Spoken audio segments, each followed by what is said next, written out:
Hello नमस्कार मित्रांनो, तलाठी भरती रिलेटेड ऑथेंटिक अपडेट्स पाहण्यासाठी मित्रांनो आत्ताच आपल्या चॅनलला सबस्क्राईब करून घ्या। तर बघा मित्रांनो, आजच्या व्हिडिओमध्ये आपण पाहणार आहोत ते जे 13 जिल्हे पेंडिंगला आहेत, तर या 13 जिल्ह्यांचा जो निकाल पेंडिंगला आहे तर तो निकाल आज लागेल का, म्हणजेच 5 मार्च मित्रांनो आज तारीख आहे। आपण भरपूर दिवसापूर्वी व्हिडिओ बनवलेला आणि त्यामध्ये सांगितलं होतं की सर्वोच्च न्यायालयाच्या निकालाची जी तारीख देण्यात आलेली आहे पेसा केस संदर्भात, तर ती आहे 5 मार्च। तर मित्रांनो आज तुमचा निकाल जाहीर होईल का, याविषयी मित्रांनो आजचा आपला हा व्हिडिओ होणार आहे।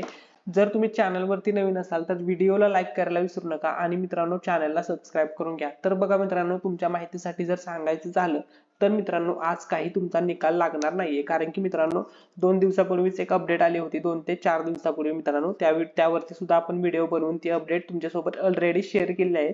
परंतु ज्या ज्या विद्यार्थ्यांनी तो व्हिडिओ मिस केलेला आहे तर त्या विद्यार्थ्यांसाठी आजचा हा आपला व्हिडिओ असणार आहे। तर जे विद्यार्थी आज रिझल्टची वाट बघत असतील तर त्यांच्यासाठी महत्त्वाची माहिती आहे की आज तलाठी पेसा केस संदर्भात रिझल्ट येणार नाही, कारण की पेसा केसची किंवा तलाठी भरती रिलेटेड जी सर्वोच्च न्यायालयाच्या निकालाची तारीख आहे ती परत एकदा पुढे गेलेली आहे आणि आता तुमचा जे सर्वोच्च न्यायालयाच्या निकालाची तारीख आहे ती 12 मार्च आहे। 12 मार्चला रिझल्ट येणार आहे।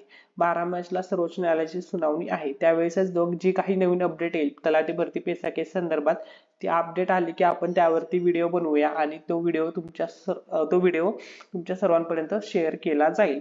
त्यामुळे मित्रांनो आज काही रिझल्ट लागणार नाही, त्यामुळे कोणीही आज रिझल्टची वाट पाहू नये।